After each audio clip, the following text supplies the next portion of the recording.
Jamaah, oh jamaah. Alhamdulillah. Alhamdulillahirrabbilalamin, masih di Islami Twinda, masih di tema kita pagi hari ini, Mabar, singkatan dari maafkan aku banyak salah dan ragu. Nah sekarang kita lanjutkan lagi pembacaan dari medsos kita nih ya. Dari Instagram masih dari hamba Allah nih, Assalamualaikum, saya mau nanya.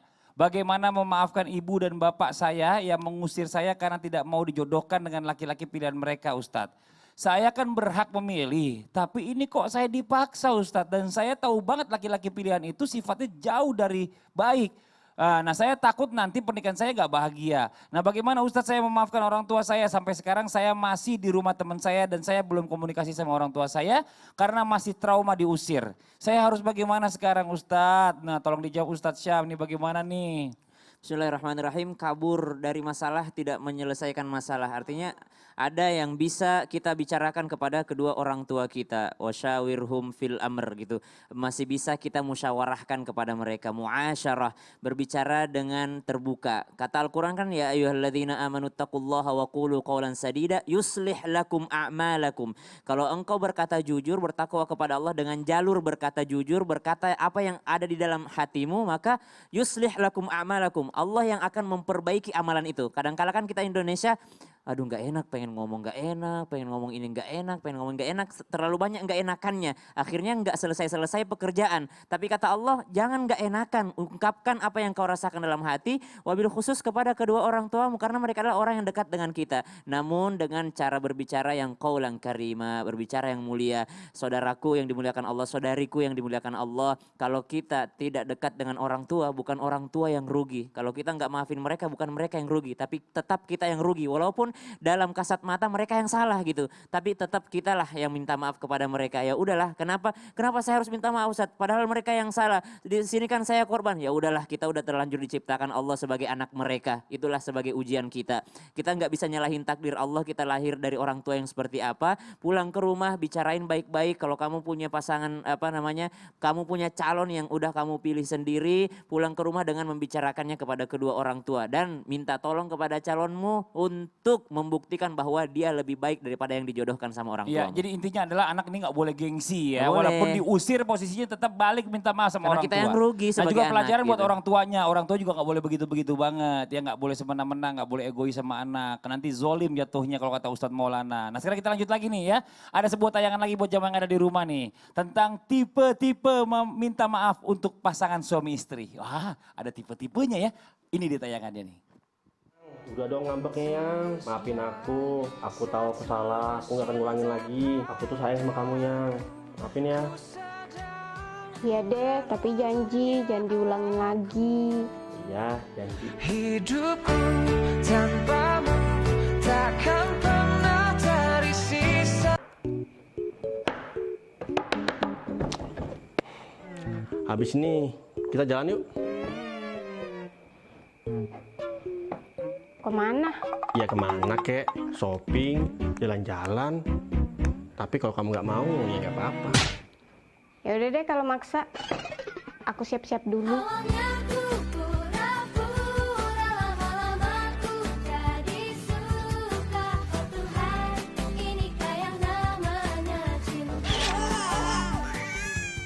Jadi kalau udah nikah lama sama nikah baru tuh ada beda gaya ya. Iya, ada beda gaya, ada beda penyampaian. Tapi ini kita bicara masalah tentang memaafkan itu kedudukannya kan begitu mulia ya Beb yang pernah saya dengar nih. Kalau bisa orang minta maaf ataupun memaafkan. Nah tapi kalau kita bicara masalah tentang orang udah dimaafkan nih ya. Terus berkali-kali masih selingkuh juga, masih nyakitin. Terus masih kena KDRT. Apakah harus tetap memaafkan dan sabar ataukah ya mohon maaf boleh minta ya untuk berpisah. Bagaimana baiknya Bib? Silakan Bib. Mohon izin penjelasannya. Bismillahirrahmanirrahim. Seorang istri atau seorang suami memang dituntut untuk saling mengerti dan saling memaafkan. Di sini singkatnya ada dua pilihan. Ketika seorang suami bersalah, kemudian istri boleh nggak memaafkan? Boleh. Berapa kali? Tidak ada hitungannya. Boleh berkali-kali. Sebab kenapa? Seorang istri ini bicara sabar atau bicara selesai, kan begitu. Seorang istri yang dia mendapatkan KDRT, misalnya kekerasan suami, atau suaminya melakukan hal yang tidak bagus, selingkuh, dan urusan segala macam urusannya, boleh gak istri memaafkan? Kalau seorang istri ingin memaafkan dan dia sabar ala su'i akhlaqi zaujiha, dan dia sabar atas buruk akhlak suaminya, maka Allah Subhanahu wa taala a'tahallahu thawaba asiyah. Maka Allah Subhanahu wa taala akan berikan pahala seperti pahalanya Sayyidatuna Asiyah, istri daripada Fir'aun. Dia sabar dengan buruk akhlaknya Fir'aun, maka Allah bangunkan dia rumah di syurga.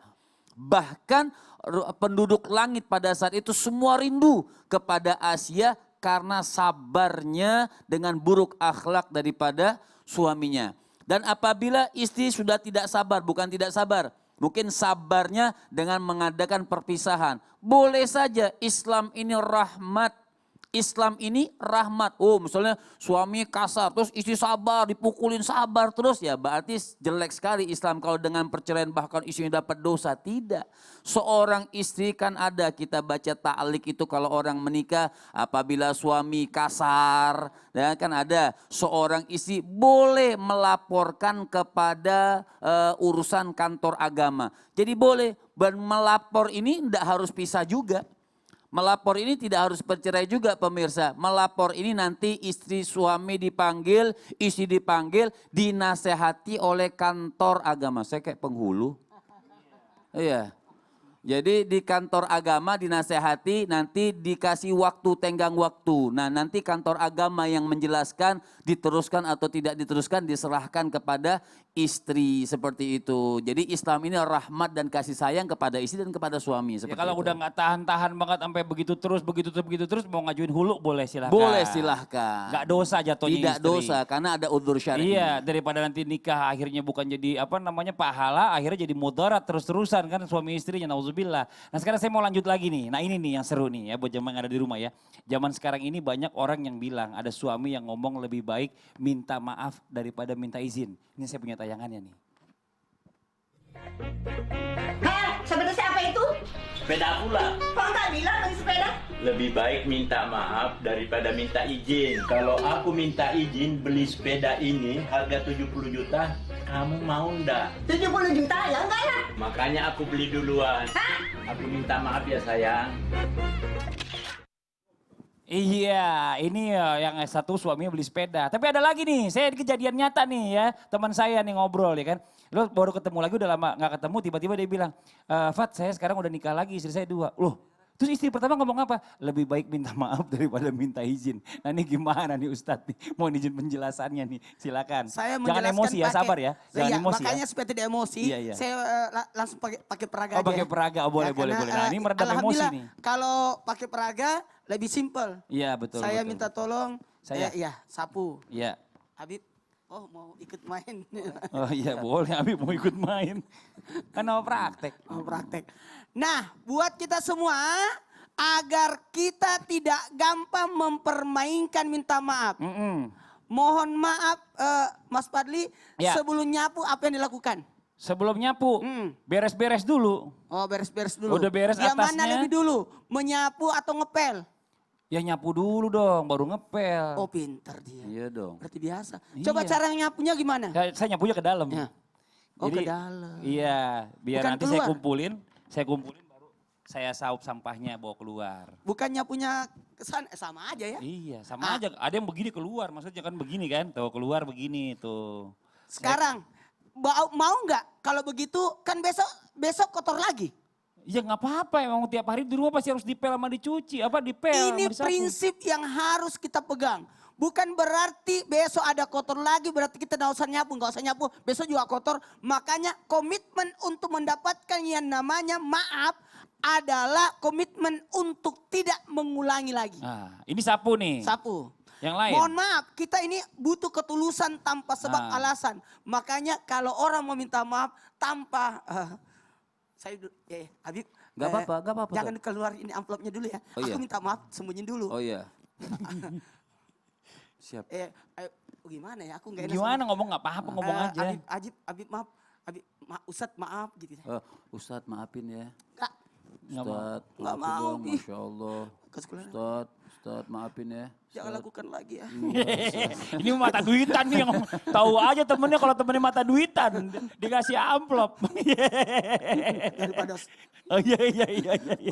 ulang Habib. Iya. Bagus Habib ya. Iya, ya. bagus dia. Coba. Bisa main sinetron nih Maafin Habib nih. dong. Enggak. Ustaz, ya Habib Allah, sih jangan ya lihat Allah, aku Ustaz, kecewa. tolong maafin, Oh, iya, Allah, jangan lakukan maafin. lagi Habib. Ya, minta maaf tidak artinya jangan aku maafin kamu asalkan itu enggak boleh. Iya. Kalau minta maaf atau memaafkan itu tidak boleh ada kata sebab dan itu. Iya. Nah, kita langsung ke Ustaz Yang Sam. contoh ketiga. Contoh ketiga Ustaz Contoh Sam. ketiga. Bisa ya? Yang ketiga, Heeh. maaf ya, Mat Padli Ya nggak sapu. apa-apa saya di sini aja. Apalagi belajar dari kesalahan. Makanya biasanya orang itu minta disumpah untuk tidak mengulangi. Makanya ada kata-kata saya bersumpah pakai Al-Quran. Jadi sumpahnya hanya 3. Wallahi, tallahi, billahi. Tidak boleh sumpah-sumpah yang lain. Makanya boleh untuk mengikat seseorang lewat ikatan janji. Kalau perlu dicatat, kalau perlu menggunakan Al-Quran. Biasanya kalau bersumpah pakai Al-Quran gimana? Nonton kemarin nggak waktu pelantikan? Iya nonton. Gimana caranya Qurannya? Ditaruh Ustaz? di atas kepala deh, ditaruh di Ini, atas Ustaz. kepala. Oh Ini, digituin. Ustaz Sam biasa ya? Nonton Oh, doang. nonton. Biasa nonton. melakukan? Nggak pernah Ustaz. Atau disuruh pegang Quran gitu? Nggak pernah Ustaz. Oh iya saya sudah pernah. Udah pernah Ustaz, belum pernah. Jadi gitu coba waktu pengkaderan. Oh iya pekaderan gitu Ya, ya. jadi gitu. Jadi boleh disumpah pakai Quran. Saya berjanji gitu ya. Ya saya.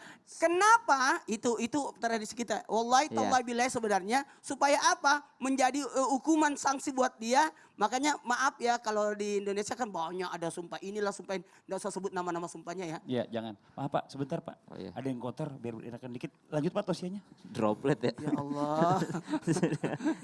Nah gimana kalau sudah mohon maaf. Kalau sudah tidak mau memaafkan lagi. Aku tidak mau memaafkan lagi. Nah itu tadi sudah dijawab oleh Habib dari tausiah di awal. Boleh kita beramal kebaikan diniatkan pahala buat orang itu. Masya Allah. Tapi berusaha minta maaf daripada di akhirat Iya, berusaha. iya janganlah. PR Repot jadinya. itu. Jadi bisa muflis namanya.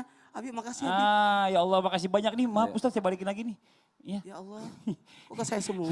PR masih banyak. Nah sekarang kita lanjut lagi nih buat jamaah di rumah sambil Ustadz beres-beres ya. Saya mau nanya sama Ustadz Syam. Bagaimana caranya meminta maaf nih mungkin buat orang yang kita sakiti. Baik itu suami atau istri atau orang tua, anak, bahkan orang lain yang telah meninggal dunia. Kalaupun ya yang meninggal itu belum juga memaafkan. Nah apakah pahalanya tertahan dan dapat siksaan di dalam kubur? Ini mau izin penjelasannya Ustadz Syam nih. Ini agak berat ini. Silakan Baik, Ustadz Syam. bismillahirrahmanirrahim. Tabik guruku Habib Muhammad dan juga Ustadz Maulana serta guru-guru kami yang sedang menyaksikan Islam itu indah. Yang pertama, minta maafnya dalam hal apa? Kalau dia pernah mengambil hak orang lain atau menzalimi hak orang lain, maka yang perlu dilakukan ketika si yang punya hak ini meninggal dunia, maka kembalikan kepada yang menjadi ahli warisnya. Misalnya pernah ngambil tanah orang 1 meter misalnya, maka kembalikan kepada ahli warisnya. Kalau kata ahli warisnya kayaknya Bapak udah ngikhlasin, udah kita juga ahli warisnya sudah mengikhlaskannya, berarti khalas, tidak lagi. Yang kedua, bagaimana caranya minta maaf? Dengan ibadah yang namanya pahalanya untuk orang yang sudah kita sakiti tadi, yang sudah meninggal dunia. Sudah dijelaskan tadi guru kami Habib Muhammad bahwasanya kita beribadah atas nama mereka. Boleh dengan cara apa? Boleh dengan cara bersedekah. Berapa yang namanya kesalahan kita bersedekah atas namanya, memasukkan uang ke kotak amal masjid, kita bilang pahalanya saya kirimkan kepada si fulan binti fulan, fulan bin fulan, si fulanah binti fulan gitu. Kita kirimkan pahala untuk orang-orang ini. Kemudian apalagi? Kemudian menyambung silaturahim kepada orang-orang yang dekat dengannya. Jadi artinya kita ini tidak bisa lagi berhubungan dengan orang yang meninggal dunia dalam hal amalan, tapi kita bisa mengirimkan pahala untuk mereka. Bentuknya bagaimana? Bisa bentuk sedekah, bisa bentuk yang namanya bahkan puasa, bahkan yang namanya sholat, bahkan yang namanya badal haji, badal umroh, itu pun bisa dilakukan. Jadi jangan berkecil hati, dan juga untuk orang-orang yang sudah terlanjur berbuat kesalahan, jangan sampai orangnya sudah meninggal dunia kita belum minta maaf. Kita ini kan di dunia untuk investasi akhirat. Ya, wal tanzur nafsum ma qaddamat lighad wattaqullah. Investasi kita untuk akhirat mengumpulkan pahala sampai di akhirat ternyata menjadi orang yang muflis. muflis, menjadi orang yang sangat bangkrut. Kenapa sangat bangkrut? Terlalu banyak orang yang pernah dia sakiti hatinya, terlalu banyak orang yang sudah yang namanya dizalimi olehnya. Nah, namun jika orang yang meninggal itu belum juga memaafkan, apakah pahalanya tertahan dan dapat dapat siksaan di dalam kuburnya? Nah, ini yang meninggal dunia yang belum memaafkan. Atau yang meninggal dunia yang belum minta maaf gitu. Ini yang meninggal dunia belum minta maaf berarti dia menjadi orang yang muflis. Kalau yang meninggal dunia orang yang belum memaafkan, maka nanti bicaranya sama Allah gitu. Kenapa alasannya dia tidak mau memaafkan orang ini? Apakah terlalu sakit hatinya dan juga dia merugi kalau tidak mau memaafkan orang lain. Jamaah yang dimuliakan Allah Subhanahu wa taala, berbicara tentang maaf memaafkan memang berat untuk kita lakukan, bukan sesuatu yang mudah. Rasulullah saja di dalam Al-Quran disebutkan fabima rahmatim minallah, disebabkan rahmat Allah engkau lintalahum, berlaku lembut terhadap mereka. Berarti kalau tidak ada rahmat Allah memang kita susah untuk memaafkan. Atau dibalik, kalau Anda mau dapat rahmatnya Allah maka maafkanlah kesalahan orang lain. Kita bisa bilang begini, ya Allah saya tidak bisa mengandalkan pahala sholatku, saya tidak bisa mengandalkan pahala zakatku, tapi ya Allah saya berusaha memaafkan orang-orang yang bersalah kepada aku supaya itu menjadi pahala. Innama yuwaffas sabiruna ajrahum bighairi hisab, ay salamun alaikum bima sabartum. Ya, selamat masuk surga karena kesabaran kalian. Wallahu a'lam. Ya Allah, jadi gitu ya Bib. Jadi ada bentuk usaha. Karena kan kita tidak tahu namanya umur. Betul, jadi Ya. harus cepat-cepat kita.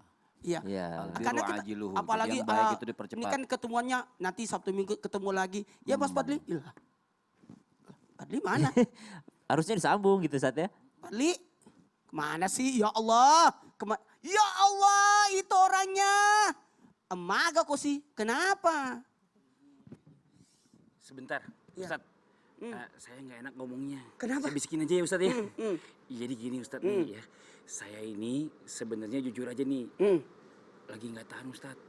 Maaf nih. Ya Allah, kamu lapar. Iya. Gak bisa tahan aja, kita kan lagi syuting. Udah nggak Ntar tahan. Pi. Udah nggak tahan banget Ustadz nih kalau kita kesana gimana Ustadz? Tuh ke situ tuh. Boleh. Iya, Boleh ya? Mau ya? Ya Allah. Misi ya Bib. Ustadz Sabar Syam. aja. Iya maaf numpang lewat. Oh. Aduh, ya Allah. Masya Allah, tabarakallah. Ini loh Ustadz ya, saya mau ngajakin sarapan. Karena alhamdulillah di sini udah ada sarimi isi 2 goreng ayam kremes. Minyak kenyal, rasanya enak banget, semakin gurih dan mantap. Ditambah lagi dengan banyaknya kremesan ayam, jadi makin nyakres. Aduh, aku jadi ngiler. Tunggu dulu. Apa Masya tuh? Allah, tabarakallah. Ini kita langsung makan aja yuk. Ah, pasti Ustadz juga udah gak tahan nih ya. Karena aromanya tuh menggoda banget. Yuk langsung aja yuk kita santap. Bismillahirrahmanirrahim. Bismillahirrahmanirrahim. Allahumma barik lana fi ma razaqtana wa qina azabannar.